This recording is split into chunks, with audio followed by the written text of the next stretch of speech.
so much fun to travel the world, especially for me, farm boy from Idaho. I didn't have many skills when I first awakened to the opportunity that, you could work for pay. I knew how to milk cows, but, that was about it, and it didn't pay very well. But when I was introduced to network marketing, health and nutrition, a marketing system where I could start at the bottom, go to the top, and start part-time, it literally revolutionized and changed my life forever. I've never been the same. And a big share of my story now is sharing with people around the world this extraordinary opportunity. And then along with it, the philosophy that makes it work. Because you can have every technique in the world and the best product in the world, and you can have the finest support system in the world, but unless you have the philosophy that drives you to do the necessary things to make it work, then nothing works. So I like to talk about all the things that made it work for me and see if that might not be valuable for someone else. So I want you to take some good notes. If you're ready to take notes, say, I'm ready. I like this crowd already. Treat me well, I might take you with me as my traveling audience. Now here's the next key on being prepared for the next century, and that is your personal philosophy. At age 25, the things that so dramatically changed my life was, number one, the discovery of a unique product that I could believe in. My mother taught nutrition, and she taught good health, so I was the beneficiary of that. It came from my grandmother. My grandfather passed it on to my mother. She taught it, passed it on to me. My father never had a major illness, lived to be 93. My mother extended her life, according to the doctor, at least 20 years.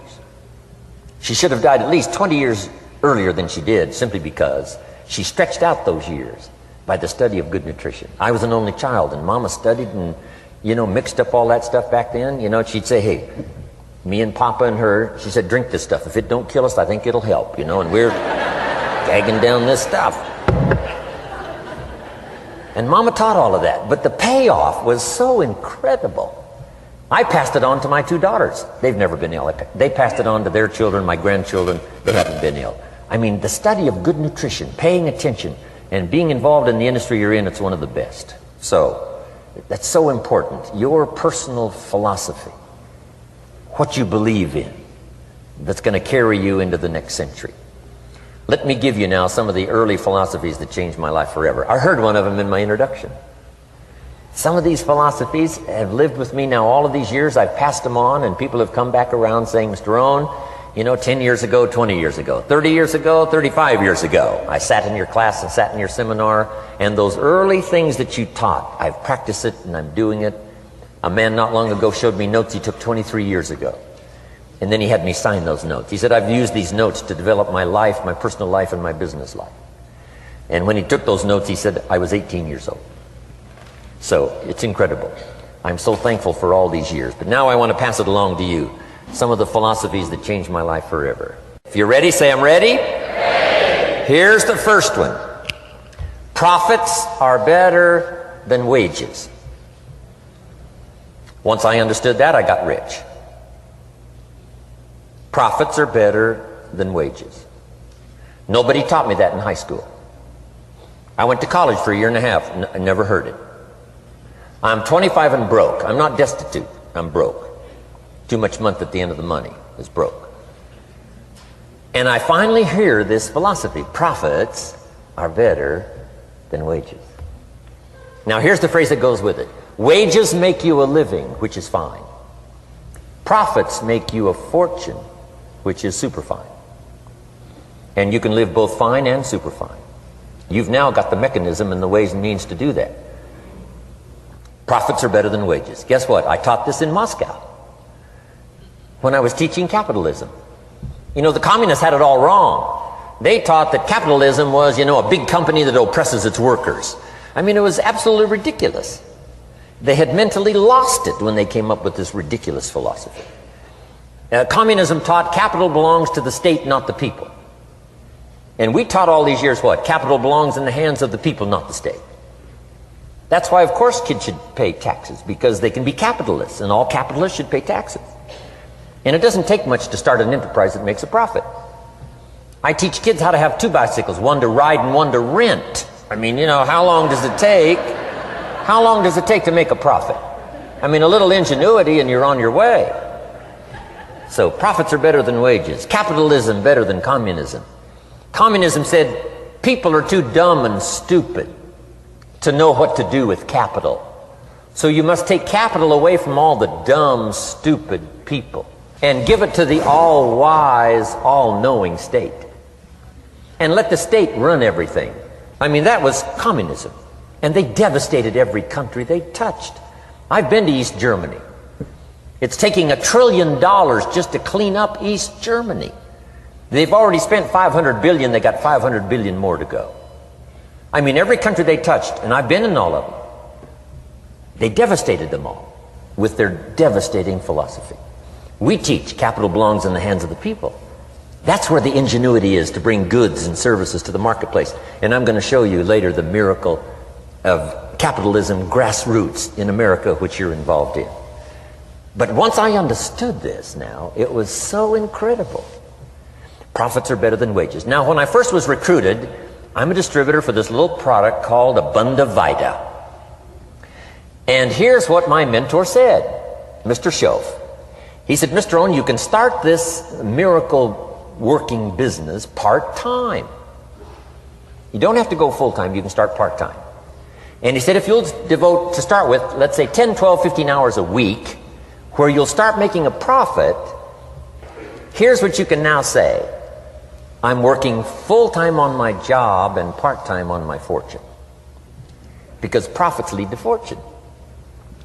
I got so excited about that philosophy. I'm working full-time on my job, but now I'm working part-time on my fortune.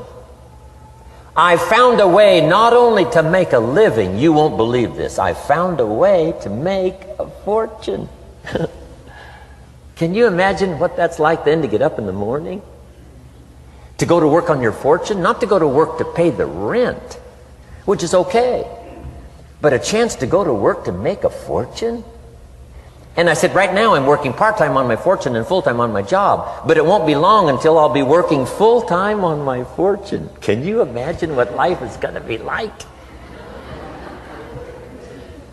Now, here was my first goal when I started, and that was part-time.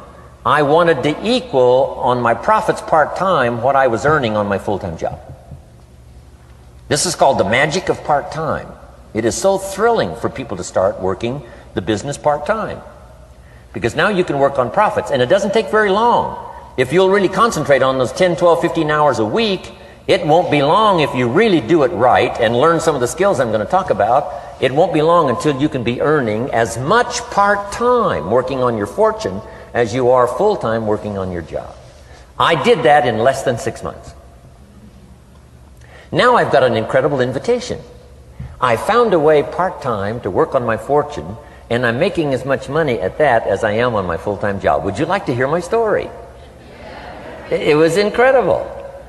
Now, here was my second goal, to make twice as much money part-time working on my fortune as I was working full-time on my job. And I reached that in less than a year. Making twice as much money part-time working on my fortune as I was full-time working on my job. Now I've got an incredible invitation that won't quit. I found a way, through a unique opportunity, to work part-time on my fortune, and I'm now earning twice as much money as I am working full-time on my job. Would you like to hear my story?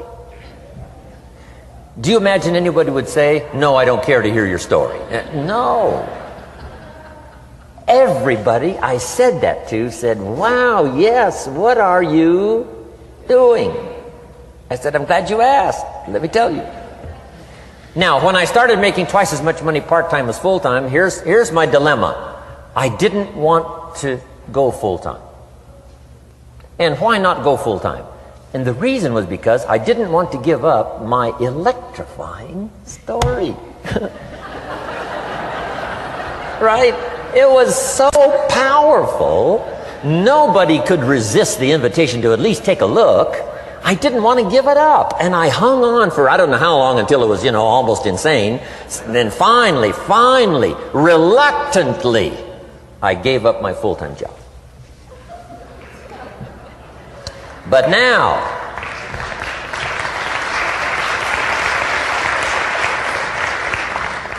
you can imagine the thrill and excitement of going to work full-time on my fortune.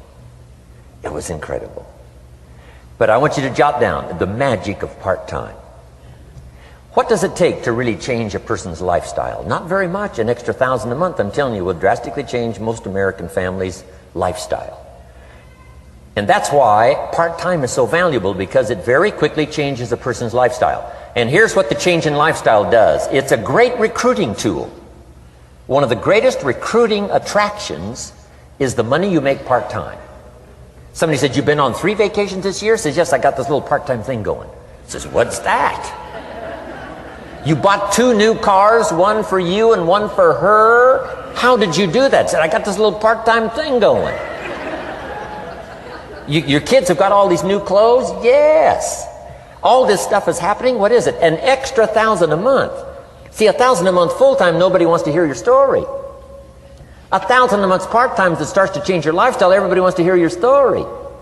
So the key is part-time. The magic and the attraction of part-time gives you a classic invitation for somebody to listen to what you're doing that's changing your life. And it's not just necessarily the money that changes your life. It's what you do with the money. It's the change of lifestyle. So part-time helps to change lifestyle, which gives you a classic invitation to look at what you're doing. That's how I started in network marketing, age 25. Wow, these philosophies changed my life. I wish I would have learned them in high school.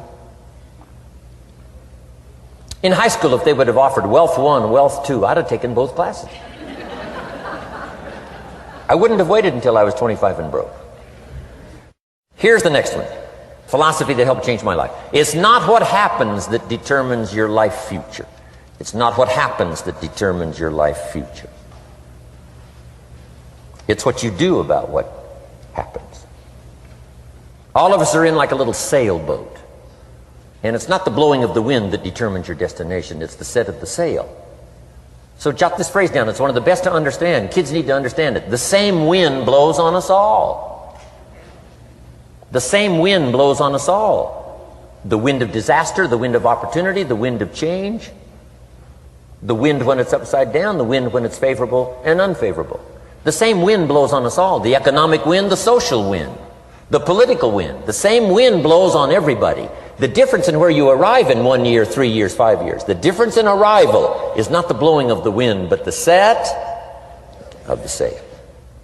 And that's what learning is all about, to set a better sail this year than last year. To set a better sail. The first 6 years of my economic life, I wound up broke. Second 6 years, I wound up rich. You say, well, the Democrats must have finally gotten power. No. No. No. It was not a political change. Here's what changed the second 6 years of my economic life. It was my philosophy that changed. The set of the sail of better thinking, correcting the errors of the past and picking up new disciplines for the future. That's all I had to do at the end of the first 6.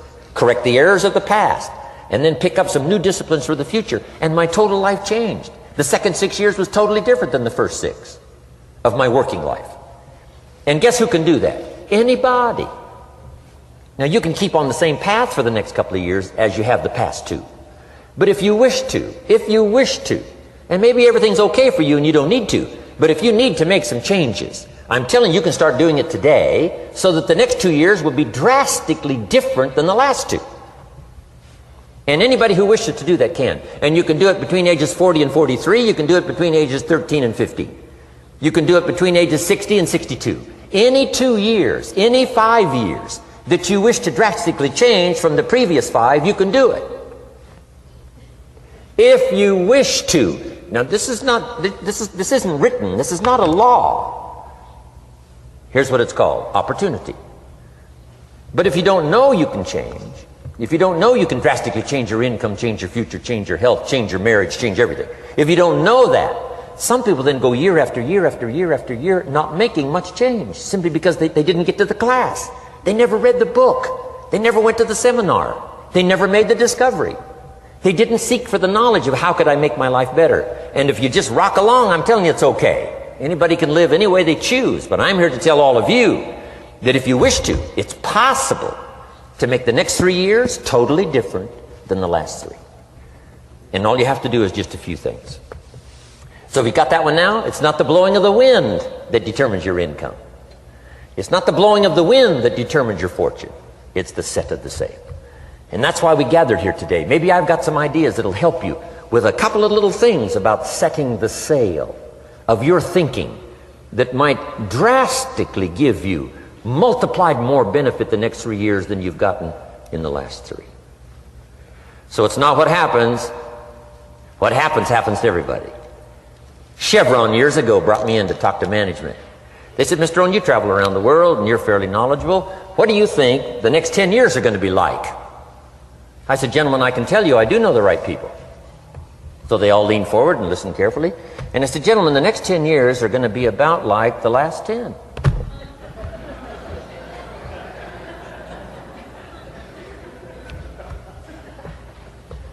The next season after fall is, well, I promise you that's not going to change. After day comes night. I promise you that's not going to change. Here's how the last 6,000 years reads. If you want to make a note of Jim Rohn's vision of history the last 6,000 years, here's how it reads. Opportunity mixed with difficulty. And if we're around another 6,000 years, it's going to read like that looks like for the next 6,000 years. Opportunity mixed with difficulty. Now, sometimes there seems to be more opportunity than difficulty, and then sometimes there seems to be more difficulty than opportunity, but the mix isn't going to change. After expansion comes recession. But after recession comes expansion. Not to think so, see, is naive. And once you've got just a little of this stuff settled, then you know exactly what to do. You know exactly what to anticipate, so you can be ready. Now, here's the next one, and I heard it in my invitation. Here's what it says. For things to change, you have to change. I was hoping the government would change, and taxes would change, and economics would change, and my boss would change and be more generous. I wished for everything to change, and my teacher said, no, Mr. Rohn, for things to change for you, you have to change. Don't wish it was easier, wish you were better. Once I understood this, this altered the course of my life. Don't wish it was easier. Wish you were better. And here's the big one. Don't wish for less problems. Wish for more skills.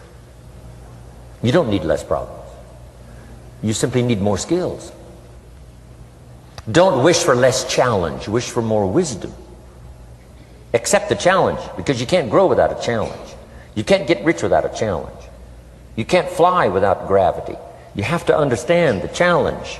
But that's the key, is to now develop wisdom to overcome the challenge. Don't wish for less challenge, but more wisdom. And then here's one more philosophy that helped change my life forever. You can do the most remarkable things no matter what happens. Humans can do the most remarkable things no matter what happens. Philosophies that changed my life. Here's one of the big philosophies I learned in network marketing. It's called the law of averages. If you do something often enough, a ratio will appear. Key phrase, if you do something often enough, a ratio will appear. It's amazing. It's uncanny. In baseball, we call it batting average. If you talk to 10 people, one says yes. Now the ratio has begun. 1 out of 10. Talk to 10, get 1. Here's something interesting about the law of averages. Once it starts, it tends to continue. This is colossal information. Once a ratio starts, it tends to continue. If you talk to 10 and get 1, sure enough, chances are excellent. If you talk to 10 more, you'll get another one. Talk to 10 more, you'll get another one. Now you can compete. If you can only get 1 out of 10, you can compete, even with somebody that can get 9 out of 10. If you've been here a long time, you can get 9 out of 10. I just joined, I can only get 1 out of 10. If we have a 30-day contest, I will beat you. Say, well, how could you beat me? Here's why. During that 30 days, you talk to 10 and get 9. I talk to 100 and get 10. I beat you. Isn't that clever? This is clever stuff. And I do it for two reasons. I sincerely wish to win. But I do it for another very sincere reason. I wish for you to lose. And that's noble on my part. Here's why it's noble. You learn more by losing than you do by winning. So I wish to give you that experience. Now here's how I do it once I understand the law of averages. When I'm new, I make up in numbers what I lack in skill. I make up in numbers what I lack in skill. Now who can do that? Anybody that's ambitious. Anybody with a little ingenuity. Anybody. Doesn't matter. Now here's one more. The law of averages can be increased. You get 1 out of 10, talk to 10, get another one. Talk to 10, get another one. The fourth time you talk to 10, you get 2. Why would the fourth time you talk to 10, you get 2 instead of 1? You're getting better. You're getting better. And who can get better? Anybody. Talk to 10, get 2. Talk to 10, get 2. Finally, talk to 10, get 3. I finally got up to about 3. Now, it takes more than a genius to go past like 3 or 4. But 3 will do. If you bat 300 in baseball, they pay you $4 million a year. Which means you're out 7 times out of 10. 7 times out of 10, out. Make $4 million a year. Are you ready for that? So, this works so well now in your business. Just jot the phrase down. You don't have to bat 1,000. You don't have to bat 1,000 to make big money. 1 out of 10 is fine. 2 out of 10 is terrific. 3 out of 10 is fabulous. Some particular incredible genius might get 4 out of 10. But 3 out of 10 is sufficient to make you rich beyond your wildest imagination. This is how I went after my friends, neighbors, and relatives when I first started recruiting. I said, look, I've got a new business and I'm getting about 3 out of 10 to join. And I don't mind you, just come to the meeting and be one of the 7.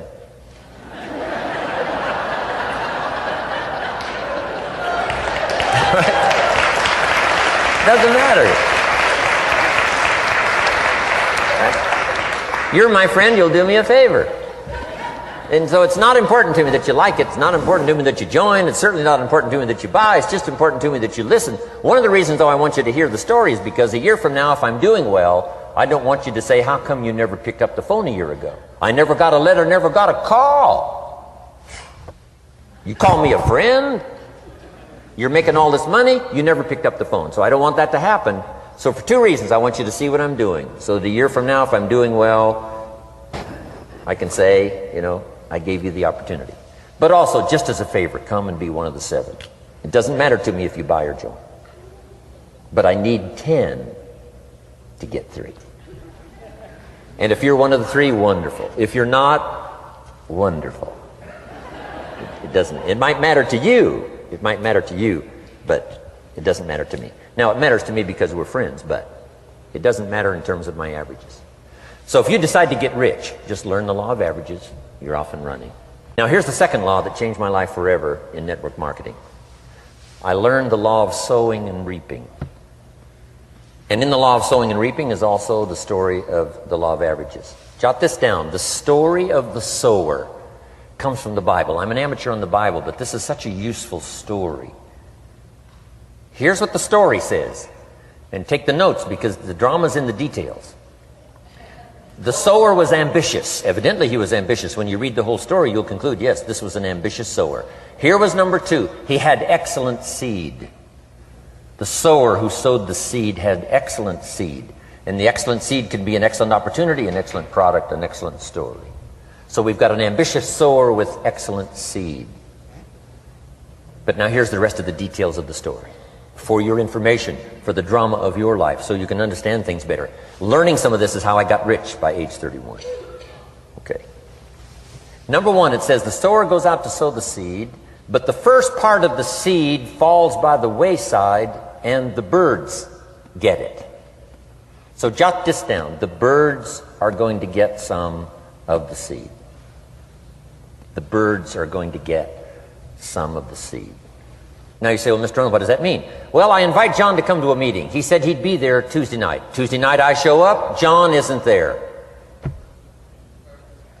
I say, John, I wonder why John didn't make it. Now I know the answer. The birds. The birds. John had this great idea of coming to the meeting to look at an opportunity, and somebody stole it and said, you're not going to go see network marketing. And he says, well, maybe not. So have you jotted that down now? The birds are going to get some. Now when the birds get some, you've got two options. Number one is to chase birds.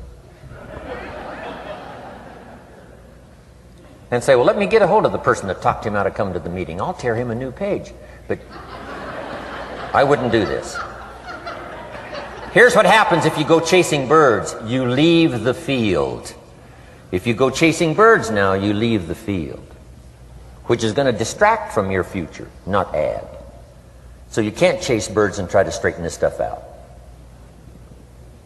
Here's what it is. It's just one of those things. And here's the best comment when things are a little disappointing. Isn't that interesting? You just have to say, I thought sure he would be there. He promised me. He promised me. But I know it was the birds. And you just have to say, isn't that interesting? Now, here's the rest of the story. It says, the sower kept on sowing. See, that was the secret to his success. He kept on sowing. And if you keep sowing, you can sow more than the birds can get because there aren't enough birds. If you keep sowing, there are some birds, but there's not enough. Because the law of averages will work for you. My mentor taught me, he said, you know, Mr. Rohn, there's only 9 or 10 real nasty, miserable people in the whole world. Now he says they move around a lot, you know, and you're liable to... You'll bump into one once in a while. But when you bump into one, you say, there's only 9 more like you. I can handle that in the whole world. Okay. Now here's what else it says. The sower now keeps sowing the seed. Now the seed falls, the story says, on rocky ground where the soil is shallow. And the rocky ground where the soil is shallow is not of your making. Because you had excellent seed and you were an ambitious sower. So the rocky ground where the soil is shallow is not of your making. But here's what it says what happened. This time, the little seed that falls in the ground starts to grow. And the little plant starts to grow. But the first hot day, it withers and dies. It dies. Not an easy thing to watch. I finally get John started. Sure enough, 3 or 4 days later, somebody says, boo! And he goes...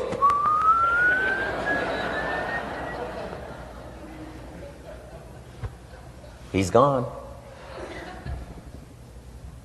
Doesn't show up at the second meeting. And I say, I thought sure John would last a week. What happened? Jot this down. The hot weather is going to get some. And this is not of your making. Here's what you must say when that happens. Isn't that interesting? Wow. What can you do? The answer is nothing. You say, well, I'm going to try to change this. I wouldn't take that class. You know, the sun comes up in the east. Somebody says, why is that? I wouldn't spend much time on that. Just let that happen. Don't go for this why stuff. I'm giving you the answers here. The answers is in the structure and the consequences and in the deal. The answer is in the deal. Anything beyond that is not worth study. You say, well, how come some just last a little while? I wouldn't sign up for that class. Here's the answer. Some don't stay. You just have to jot that down. And when some leaves, you say, that's one of those that don't stay. Now you know what category to put them in. And you can't solve this now. You can't, it's like rearranging the seasons. You can't fool with that. All you can do is cooperate with the way things are set up. I didn't set it up. You say, well, it shouldn't be this way. Well, when you get your own planet, you can rearrange this whole deal. But on this planet, you're a guest. You got to take it as it comes. Now, here was the secret to the ambitious sower with good seed. It said he kept on sowing. Now, here's what he had to do to keep on sowing. He had to discipline his disappointment. This is a key phrase now to use the rest of your life. You must learn to discipline your disappointment, because you didn't set up the setup, and some are not going to stay, and that is not of your making. Now, if you made gross errors and you ran them off, see, that'd be different. Now, you're responsible for that. But if it's in the normal course of things, this is the way things are. Now, here's what it says. The sower keeps on sowing. Now it says the seed falls on thorny ground. And somebody says, well, how much of this do you have to go through? Well, hang on. It's not the end of the story now. Now the little seed falls on thorny ground. And now the little plant starts to grow again. But as the little plant starts to grow, the thorns choke it to death. And it dies. So jot this down. The thorns are going to get some. And that's not of your making. And what are these thorns? The story even called these little thorns, little cares, little distractions, little somethings. Who knows what all they are? I say, John, we had a meeting last night, you weren't here. John says, well, I can't make every meeting. I say, why not? You're part-time. He said, well, the screen door came off the hinges. And you just can't let your house fall apart. You got to take some time and fix things up. And I can hear the thorns going,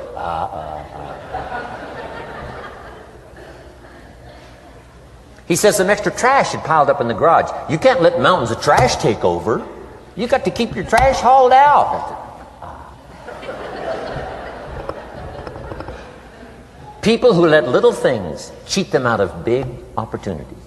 People who let little things cheat them out of big opportunities.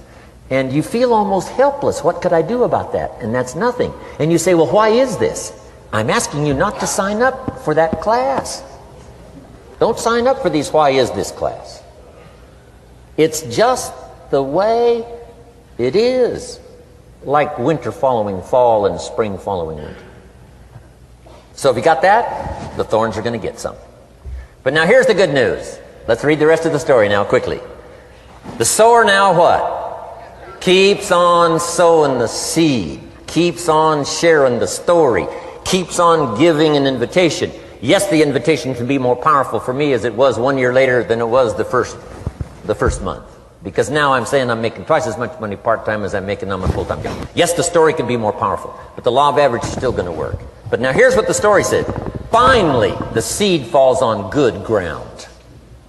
Finally, the seed falls on good ground. Now, put this in parentheses. It always will, if you keep sowing. If you share a good idea long enough, it will fall on good people. But now here's the rest of that story. Some of the good ground did 30%. And some of the good ground did 60%. And some of the good ground did 100%. You say, well, why the difference in numbers? I wouldn't sign up for that class. Go on. Have I said that often enough now? Don't register for that class. It's just the way it is. Now, I tried to get the 30s to do 60. Found out it was more than I could handle. I used to say, I'll make them successful if it kills me. I almost died. No, you can't do that.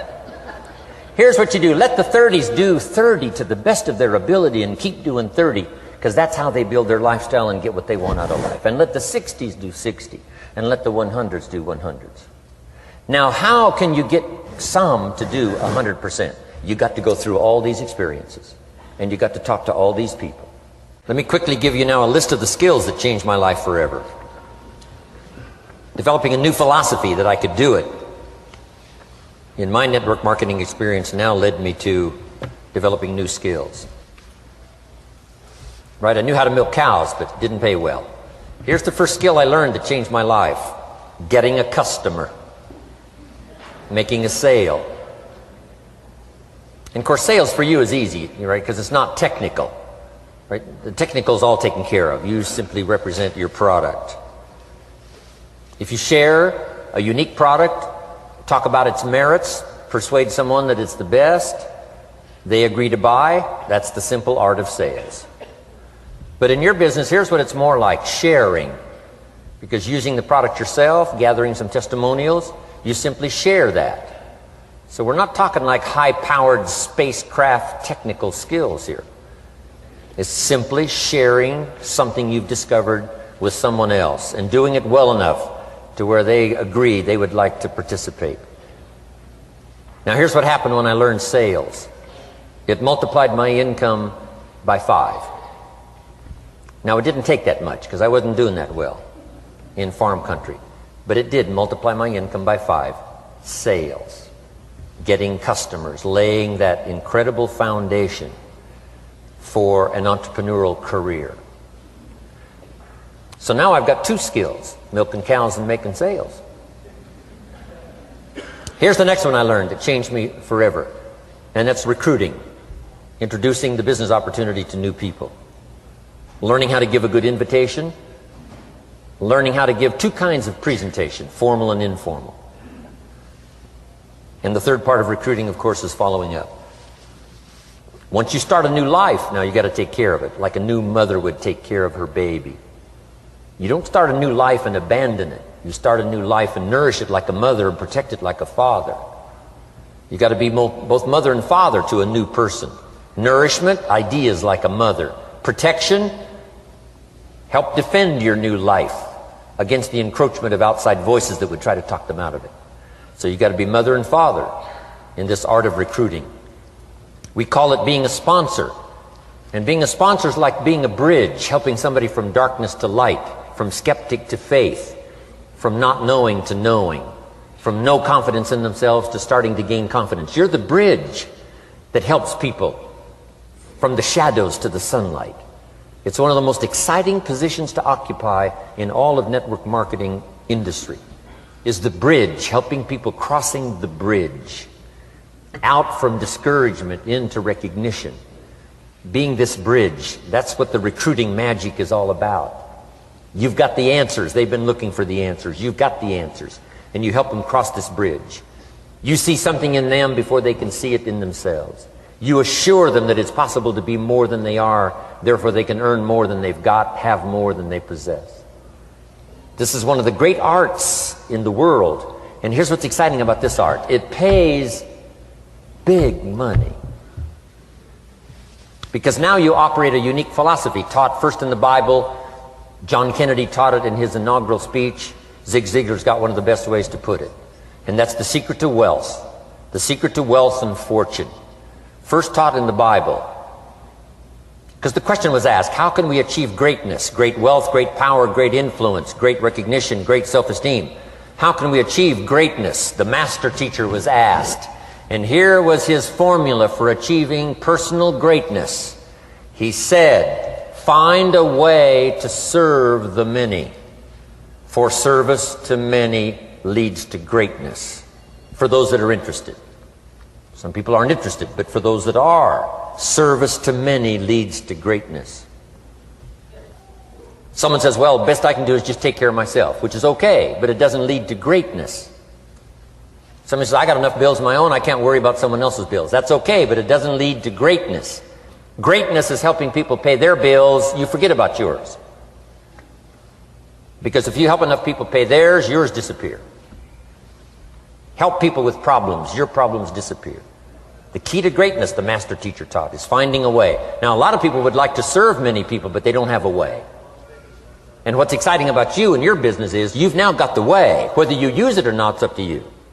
Whether you cash it in or not is up to you. Whether you make a fortune or just a little, that's all up to you. Each person's ambition. It's called the same marketing. The same product. The products are the same for everybody here. The marketing system is the same. The difference is each person's philosophy and each person's individual ambition. But whatever your ambitions are, now you've got the ways and means. And here's what you've got the ways and means to do. Serve as many people as you would like. Now here's what's exciting about recruiting. With what you're involved in here, you can directly and indirectly affect the lives of dozens of people. Some of you are going to directly and indirectly affect the lives of hundreds of people. And some of you, if you wish, can directly and indirectly affect the lives of thousands of people. And the pay is accordingly. If you affect a few, you earn that pay. If you affect the many, you earn that pay. But the secret is found in the Bible. Service to many leads to greatness.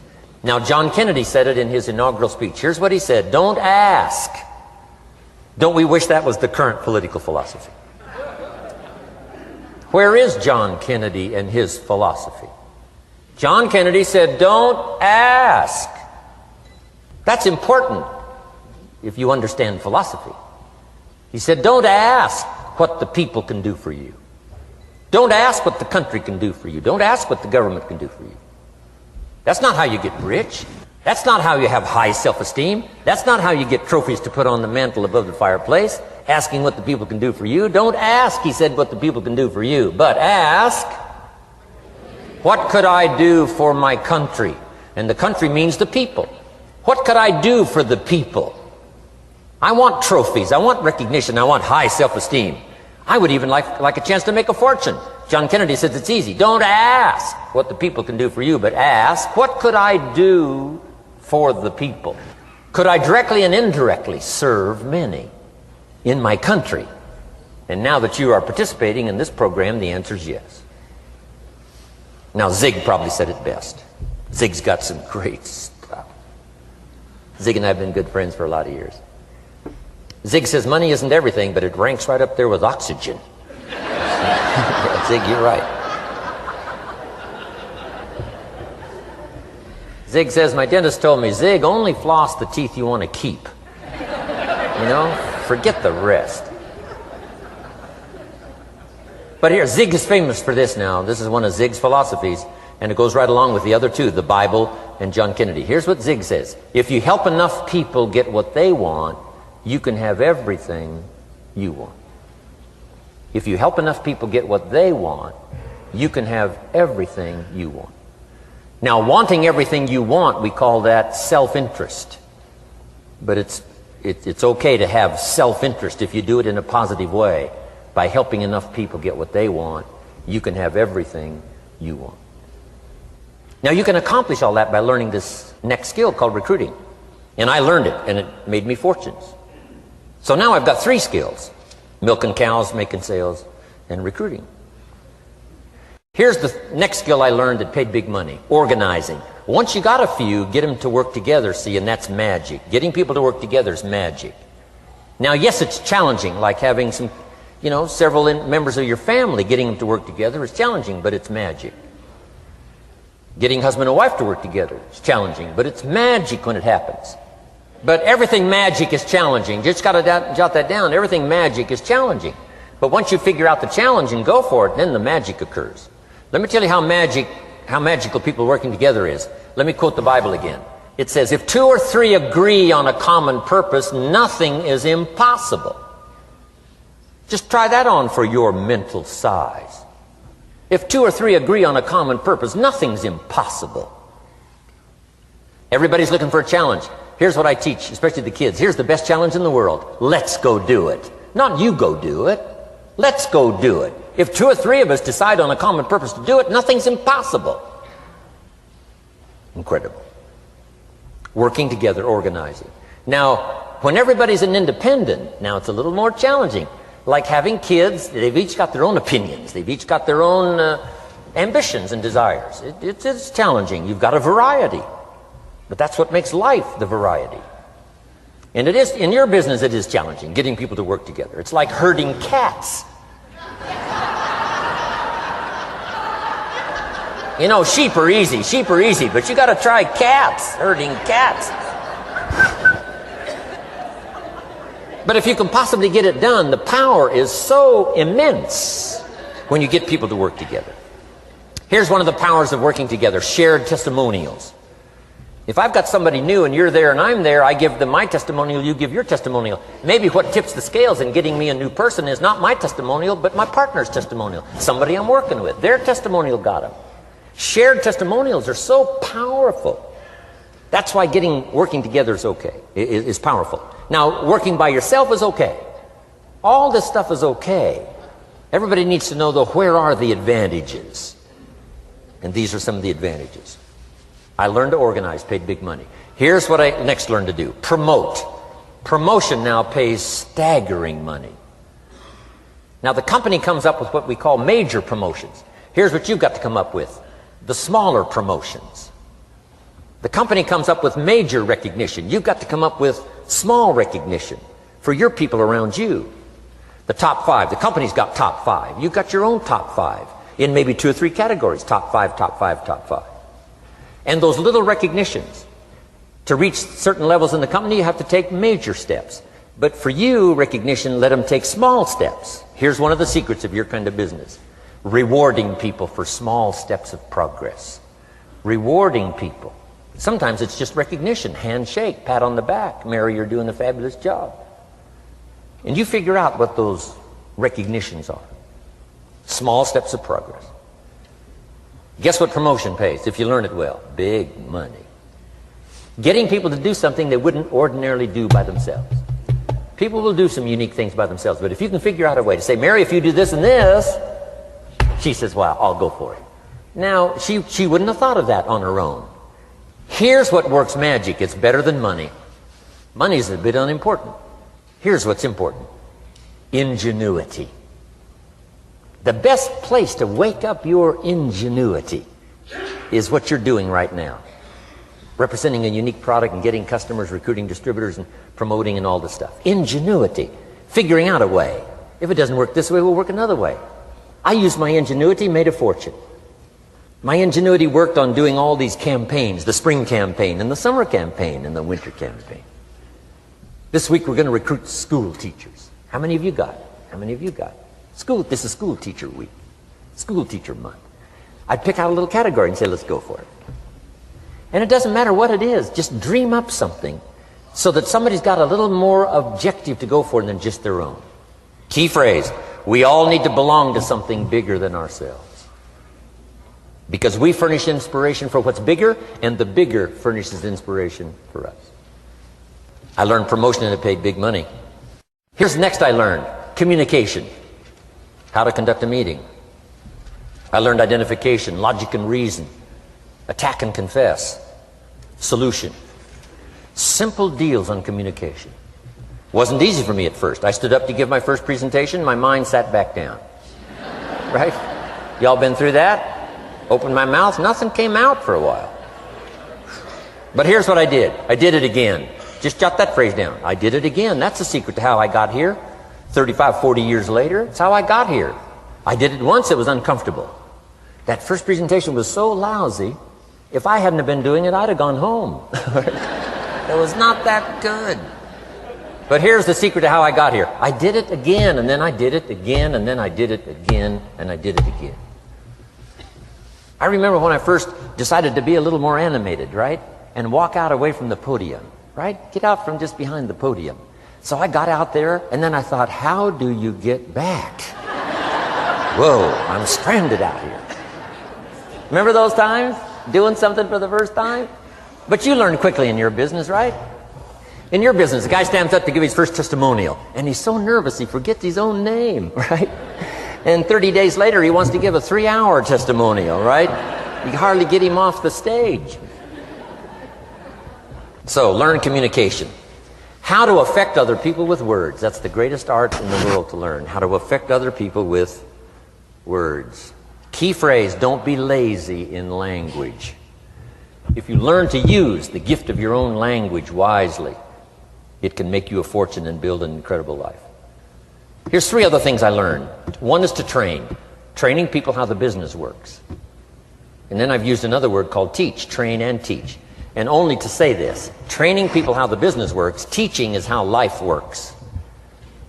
Because here's what all of us need for the 21st century: business skills and life skills. The life skills are leadership skills. The life skills are learning how to set goals. Now here's the ultimate skill to learn that can transform your life and the life of whoever will listen: the ability to inspire. Inspire means help people to look up a little higher than where they are and wish they could get there, and inspire them that it's possible. Here's how we inspire: by our own testimonial. If I can do it, you can do it. Here's how else we inspire: by others' testimonial. If they can do it, Mary, you can do it. Getting people to see themselves better than they are. Getting people to see themselves richer than they are. Getting people to see themselves more capable next year than they are this year. Getting to see themselves in the future. To help both your kids and your people, here's what you must learn to do. Number one, help people to see themselves as they are. If people have made mistakes, they got to know it. You can't go on making mistakes and hope to achieve. Mistakes have to be corrected. And you've got to do it with your children. Help them to see themselves as they are. If they've messed up, here's what you've got to say. You've messed up. But here's what's important as a parent. Don't leave them in the mess. Some parents, tell their kids they've messed up and then they leave them in the mess. They don't paint a better picture. Here's what you could become with just a couple of more changes. Rather than this, here's what you could be. So we must help our children see themselves as they are, but here's the greatest gift. To help our children see themselves better than they are. To transport them not only past to see their mistakes, but transport them to the future to see their opportunity. To see the person they can become. My mentor had that greatest gift to help me to see myself better than I was. At first it was difficult to see. Then I started to believe, and that's how I got here today. He said, one of these days, Mr. Owen, you'll walk into a room full of people, and you will hear some of them say, that's him, that's the famous man. I said, well, that could never happen to me. He said, trust me. If you keep working hard on the disciplines like you're doing right now, that'll happen. You'll walk into a room full of people, and you'll hear one say, that's him, that's the famous man. He saw it, and he tried to get me to see it. And now finally it's happened. I think when I walked in here today, I think I heard someone say, that's him, that's the famous man. It happened for me.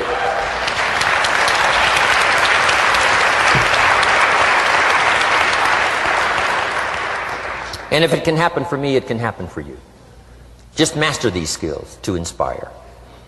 Here's what else I learned, the skills of building an organization. Learn to work with the people who deserve it, not the people who need it.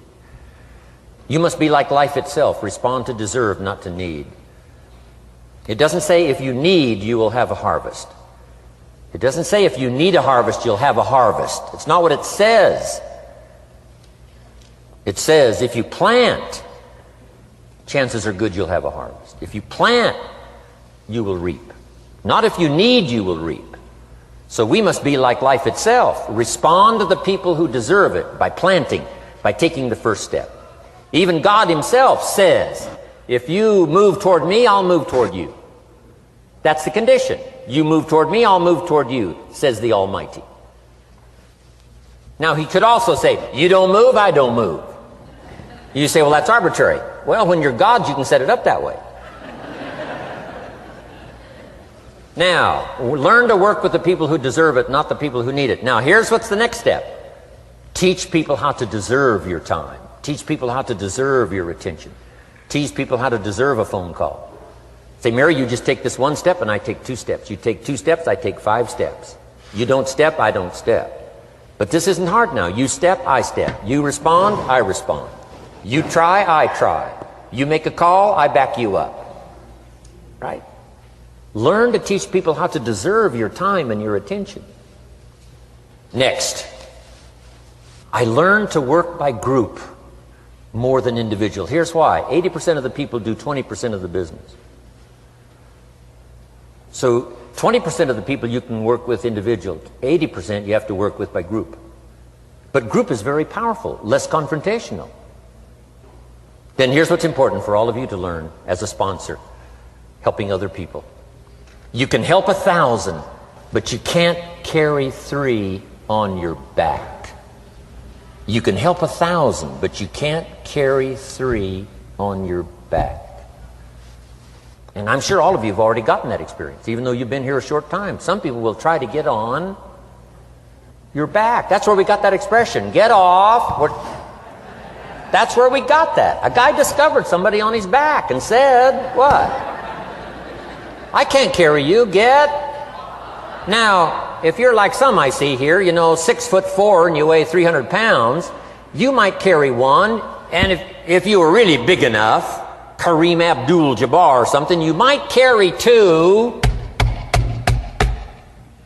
but you can't carry 3. When babies are born, they were not designed just to be carried. Babies were not born to be carried all their life.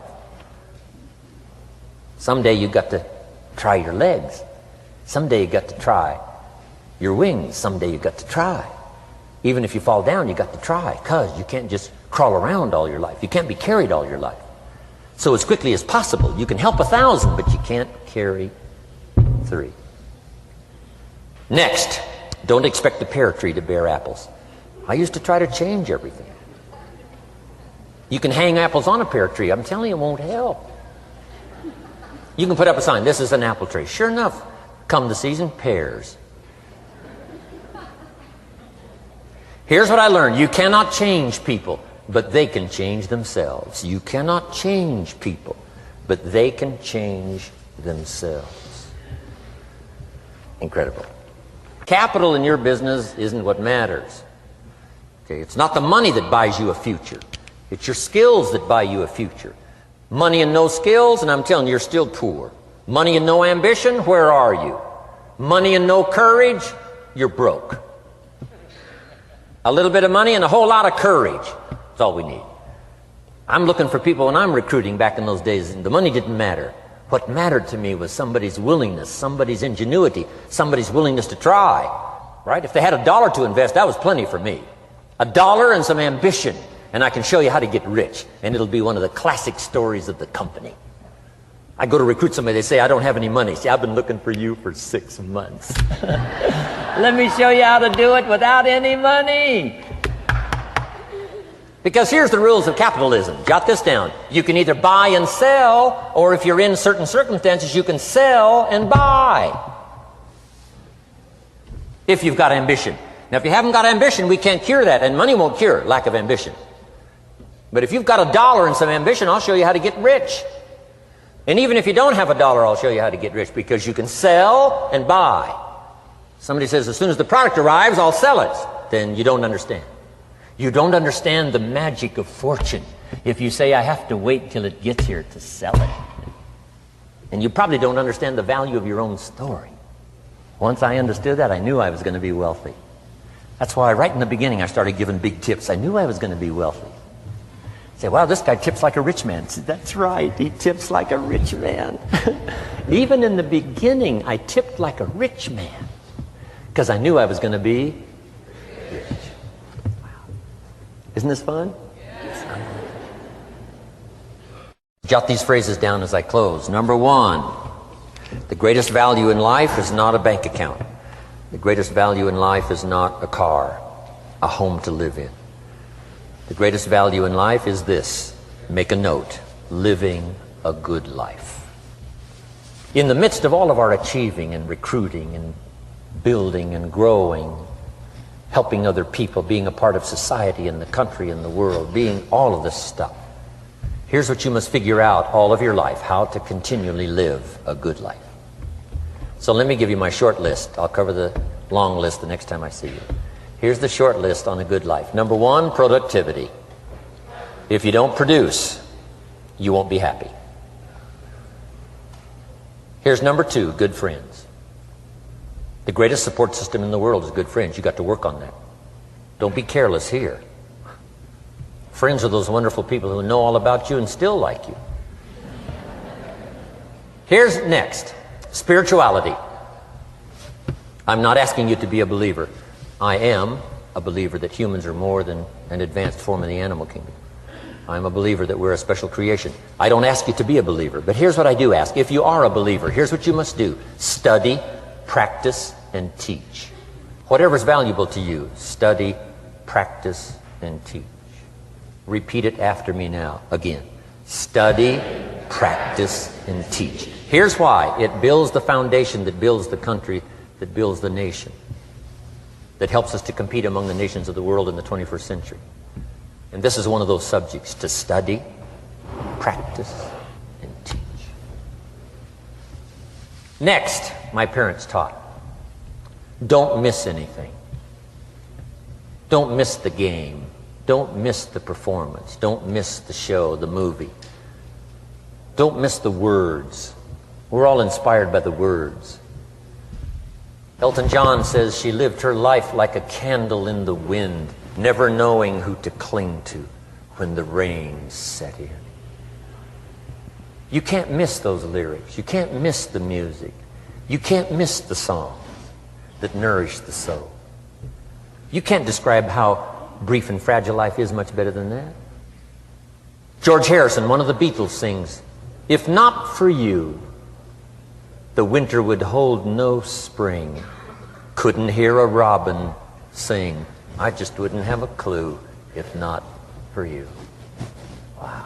You got to remember the words that reflect the experience. Barbra Streisand sings, "It used to be so natural to talk about forever, but used-to-bes don't count anymore. They just lay on the floor till we sweep them away.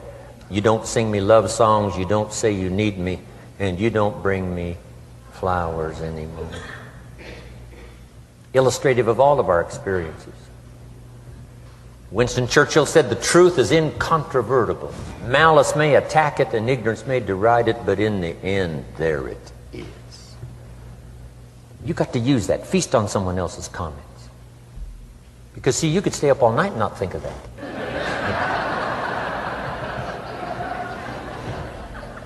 I'm asking you to do your research. I'm asking you, don't miss anything. Don't miss the play. When my father was 93, just before he died, if you would have called him at 10:30, 11 o'clock at night, he wouldn't be home. He's at the rodeo. And he's watching the kids play softball. He's at church. He's watching the concert somewhere. Every night. My parents taught me that. Don't miss anything. Even the little small things, don't miss. The big things, don't miss. Don't miss, don't miss. It's part of living a good life. Here's why. Jot this phrase down. It'll serve you well forever. If you live well, you will earn well. If you live well, it'll show up in the texture of your voice. If you live well, it'll show up in your face. If you live well, it'll show up in the magnetism of your personality. If you live well. So don't miss the nourishment of all the things around you that could help you live a good life. Next is the inner circle. Take care of them, they'll take care of you. Inspire them, they will inspire you.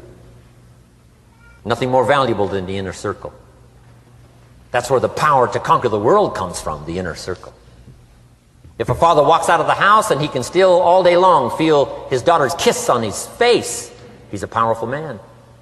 That nourishment of the inner circle is so incredible. If a husband walks out of the house and all day long he feels the imprint of his wife's arms around his body, he's invincible. Who can touch him? One person caring for another, the old prophet said, is the greatest of virtues. There's many virtues and values, but the greatest is love, one person caring for another. Better to live in a tent on the beach with someone you love than to live in a mansion by yourself. People caring for people. And especially that inner circle where the power is so magnificent that if you draw from it, if you nourish it, and then it nourishes you. Now here's my last comment. Ask for God's help. We could all use a little help. But my whole seminar was what you can do. A man took a rock pile, turned it into a fabulous garden. Somebody came and saw it and said, "You know, you and the good Lord have this fabulous garden here." The gardener said, "I understand your point, but you should have seen it a few years ago when God had it all by himself." So we do play a part. So make this the last note now. We have a chance as human beings to participate in the miracle process. We have a chance as human beings to participate in the miracle process. And you can go do that every day as often as you wish. Changing somebody's life. Rescuing somebody from oblivion. Building an organization second to none so that your name will appear in many people's testimonial. And that's why I came today. So that by chance, I don't need the money. That's not why I'm here. I take the money, but I don't need the money. But here's why I'm here. By chance, perhaps, if I've come along at the right time, I don't know what time this is for you, but if I've come along at the right time, just maybe, a week from now, a month from now, a year from now, 5 years from now, you might say, Jim Rohn came by and gave us a little piece of information. That started me down the road. Here's what's happened to me. And my name might appear in your testimonial. Now here's the drama as we finish. How many of you have my name in your notes? Here's the part of the drama then. I go with you. When we all leave here and the lights are out and the place is dark, I go with you because you've taken my notes and hopefully some of the spirit, some of the stuff I had besides just the notes. So I go with all of you. But here's the big drama. All of you go with me. See, that's so unbelievable. So as I leave here, I promise not to leave you behind. I will take you with me in my thoughts and in my heart. God bless.